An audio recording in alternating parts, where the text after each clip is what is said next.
Sinasabing ang kahirapan ay hindi hadlang sa tagumpay at edukasyon ng isang tao.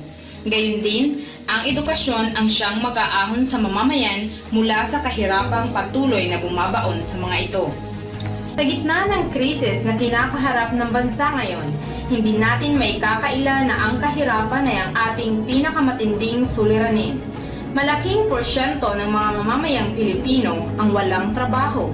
Kaya naman, maraming Pilipino ang pumapasok sa mga ilegal na gawain o kabuhayan, tulad na lamang ng prostitusyon, ang pagkakaloob ng sexual na serbisyo, kapalit ng pera o sa madaling salita, pagbibigay ng panandaliang aliw. Kaugnay nito, mapapansin din ang lumalaking industriyang student prostitution o ang pagpasok ng mga mag-aaral sa prostitusyon upang matugunan hindi lamang ang kanilang gastusin sa paaralan, kundi pati na rin ng buong pamilya.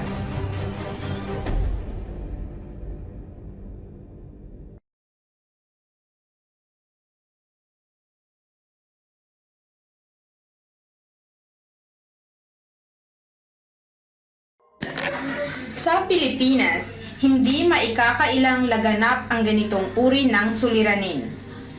Hindi na bago sa atin ang isyong prostitusyon sa mga syudad at malaking porsyento ng mga kabilang rito ay kababaihan. Ngunit sa pagdaan ng panahon, lumulobo na rin ang bahagda ng mga male prostitute o mga kalalakihang sangkot sa prostitusyon.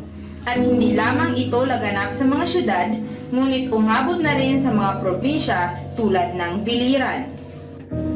Hindi nalalayo rito ang kwento ng isang binatang itago na lang natin sa pangalang Jeff, isang estudyante sa Naval State University.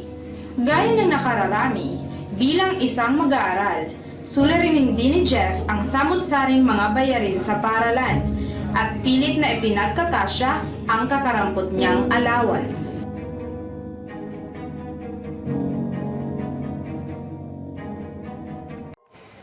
Unsa imong gikuha na kurso karon? BS Marine Transportation akong kurso.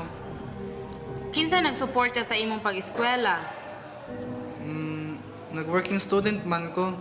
Ako mismo nagpa-eskwela sa akong kaugalingon. Dili man jud kaya sa akong ginikanan kung sila mo gasto tanan. Kanusa pa man ka nagsugod ana nga trabaho? May nag-ingon man jud sa ako na suod na amigo katong una nga pagsuod na ako aning eskwelahan. Matud pa niya gusto ba ko nun ako og trabaho nga sayon. Syempre kay naglisod man pud ko. Ako na lang gipatulan. Okay, talking about student prostitution, especially to male college students, we can actually say so that this scenario does not exist. Well, college students, of course, because of some families or their parents cannot financially or cannot finance all of the expenses. So sometimes they have to cling into some sidelines or sort of source of income for them in order to pay or in order to finance all their needs for their studies. And so one of these is engaging in student or engaging in prostitution. Sinasabing easy money ang prostitusyon at maaari ring masabi na ito'y nakatutulong sa pagre-resolba ng mga pinansyal na problema. Ngunit kapalit nito, nahaharap naman sa iba't ibang uri ng panganib ang mga individual na pumapasok sa ganitong kabuhayan. Ang mga kabataang nahaharap sa ganitong uri ng suliranin ay natatambad sa iba't ibang karamdaman na maaaring makuha sa pakikipagtalik. Ang mga student prostitute ay maaari ring maging biktima ng panggagahasa, pang-aabuso at samot-saring banta sa kanilang mga buhay. Unsa man ang kasagaran ni mga customer ug pila man pud imo buhay-buhay? Halos tanan akong customer mga bayot man, tagsa, tagaan kog dako-dako. Depende sa serbisyo. May adapod mga customer nga mo finance akong pag-eskwela sama ng pagbayad og tuition fee. Kasabot ka ba sa mga dili maayo nga epekto ani nga trabaho? Oo gad, kasabot gad pud ko sa akong limitasyon pero unsaon taman nga mao man ni ang mubuhi sa ako. na kay plano nga iundang na nga trabaho? Lisod para sa akong mabayaan gani kay damo man jud kini og tabang sa akong pag-eskwela. Kung wa ni siya, di na pud ko ka eskwela kay wa ko ikagasto.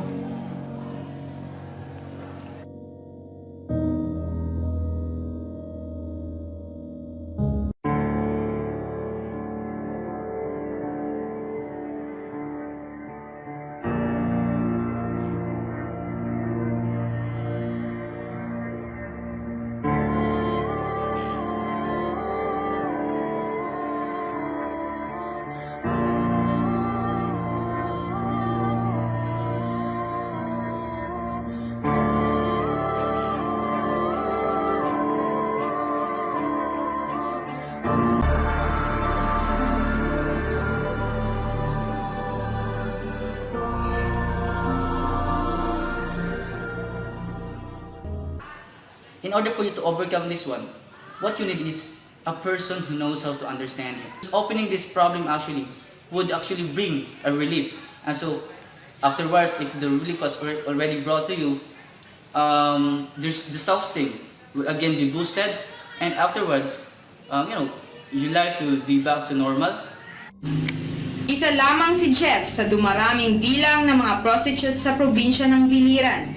Isa siya sa pumapasok sa ganitong uri ng trabaho. Sa ngayon, hanggat patuloy pa rin si Jeff sa kanyang pangarap na maiahon ang kanyang pamilya sa hirap ng buhay at makapagtapos ng pag-aaral, hindi rin natin maiaali sa kanya na iwan ang ganitong uri ng trabaho, sapagkat ito ang kanyang buhay, ang tumutugon sa kanyang kumakalam na sikmura. At kung ating iisipin, ang mga tulad ni Jeff ay hindi lamang biktima ng prostitusyon. Biktima rin sila ng kahirapan. Kahirapang siya rin nag-uudyok sa kanila upang gawin ang ganitong uri ng trabaho.